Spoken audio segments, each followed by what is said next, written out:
UDF Ochira മണ്ഡലം committee കരിദിനം ആചരിച്ചു. പിണറായി സർക്കാരിന്റെ 4ാം വാർഷികമാണ് കരിദിനമായി ആചരിച്ചത്. ഇതിന്റെ ഭാഗമായി ഓച്ചിറയിൽ പ്രകടനവും പ്രതിഷേധ യോഗവും നടത്തി. പിണറായി സർക്കാരിന്റെ 4ാം വാർഷികം UDF കരിദിനമായി ആചരിച്ചു. ഇതിന്റെ ഭാഗമായി ഓച്ചിറ മണ്ഡലം കമ്മിറ്റിയുടെ നേതൃത്വത്തിലും കരിദിനാചരണം നടത്തി. പ്രകടനവും യോഗവും ഇതോടനുബന്ധിച്ച് നടന്നു. Congress block president BS Vinod ഉദ്ഘാടനം നിർവഹിച്ചു. അവർ 100ാമത് വർഷത്തിൽ ഈ 100ാം ദിവസത്തിൽ അങ്ങ് സെക്രട്ടേറിയറ്റ് മുന്നിൽ അവർ സമരം നടത്തുകയാണ്. നിരവധിയായിട്ടുള്ള സാധാരണക്കാരായിട്ടുള്ള സമരങ്ങൾ, ആശാ വർക്കർമാർ, അതോടൊപ്പം തന്നെ അംഗനവാടി ടീച്ചർമാർ, ഹെൽപ്പർമാർ, അങ്ങനെ നിരവധിയായിട്ടുള്ള ആളുകളാണ് അവിടെ സമരവുമായി സെക്രട്ടേറിയറ്റിന് മുന്നിലേക്ക് ചെല്ലുന്നത്.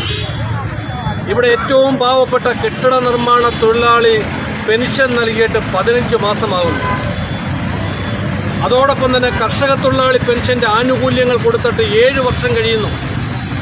ഈ രാജ്യത്തെ ഏറ്റവും പാവപ്പെട്ട തൊഴിലാളികൾ അവൻ ജോലി ചെയ്ത് കഠിനാധ്വാനം ചെയ്ത് അവൻ്റെ വേതനത്തിൻ്റെ ഒരു അംശം ഈ ഗവൺമെൻറ്റിൽ അടയ്ക്കുമ്പോൾ ആ അടച്ച പണം പോലും തിരിച്ചു നൽകാൻ മടി കാണിക്കുന്ന പാവപ്പെട്ട ആളുകളെ ദ്രോഹിക്കുന്ന ഒരു ഗവൺമെൻറ്. ഇന്നും വീടില്ലാതെ വലയുന്ന എത്രയോ ആളുകൾ ഈ നാട്ടിലുണ്ട്. ലൈഫ് പദ്ധതിയുടെ പേരിൽ വീടുകൾ പൊളിച്ചു മാറ്റി വഴിയാധാരമായ എത്രയോ കുടുംബങ്ങളുണ്ട്. ഇന്നും ഭൂമിയില്ലാത്ത എത്രയോ കുടുംബങ്ങൾ നമ്മുടെ നാട്ടിലുണ്ട്. UDF ചെയർമാൻ അയ്യാണിക്കൽ മജീദ് അധ്യക്ഷത വഹിച്ചു.